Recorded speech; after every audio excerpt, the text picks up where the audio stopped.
Israel ও যুক্তরাষ্ট্রের 4টি স্থাপনায় দফায় দফায় হামলা করেছে ইয়েমেনের সামরিক বাহিনী।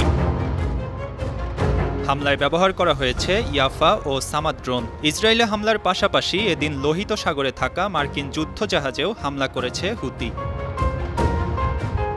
ইরানের সংবাদ মাধ্যম মেহের নিউজ এজেন্সি জানিয়েছে, ইসরায়েলের আশেকলন ও আল রাশরাশ বন্দরে ড্রোন দিয়ে হামলা করেছে ইয়েমেনের প্রতিরোধ যোদ্ধা হুতি। অন্যদিকে লোহিত সাগরে থাকা মার্কিন যুদ্ধজাহাজ হ্যারি এস ট্রুম্যানেও হামলা চালানো হয়েছে।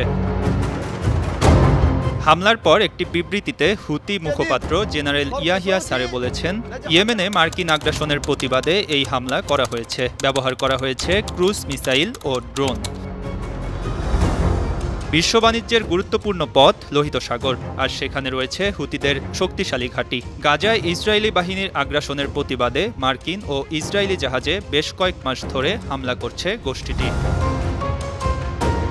অন্যদিকে পেন্টাগন কর্মকর্তাদের উদ্ধৃতি দিয়ে নিউ ইয়র্ক টাইমস বলছে, ইয়েমেনে মার্কিন আক্রমণ 6 মাস চলতে পারে, আর এতে দেশটির আরও $100 কোটি বেশি খরচ হতে পারে। ফলে পেন্টাগন ইয়েমেনে আক্রমণের জন্য কংগ্রেসের কাছ থেকে আরও তহবিল চাইতে বাধ্য হবে। সংবাদ মাধ্যমটি আরও বলছে, হুতি প্রতিশোধের নীতি গ্রহণ করেছে। মার্কিন আগ্রাসন তীব্রতর হওয়ার সঙ্গে সঙ্গে গোষ্ঠীটি তাদের আক্রমণ তীব্রতর করবে। আন্তর্জাতিক ডেস্ক, 52 টিভি।